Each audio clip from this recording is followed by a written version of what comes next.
গোধূলিতে নামলো আধার, ফুরিয়ে গেল বেলা, ঘরের মাঝে সাঙ্গ হলো চেনা মুখের মেলা। দূরে তাকাই লক্ষ্য হারা, নয়ন ছলো ছলো। এবার তবে ঘরের প্রদীপ বাইরে নিয়ে চলো। মিলন রাতে সাক্ষী ছিল যারা, আজও জলে আকাশে সেই তারা।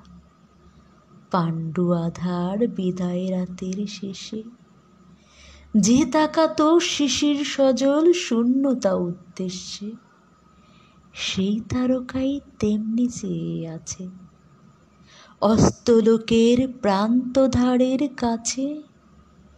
অকারণেই তাই এ প্রদীপ জ্বালাই আকাশ পানে, যেখান হতে স্বপ্ন আসে প্রাণে।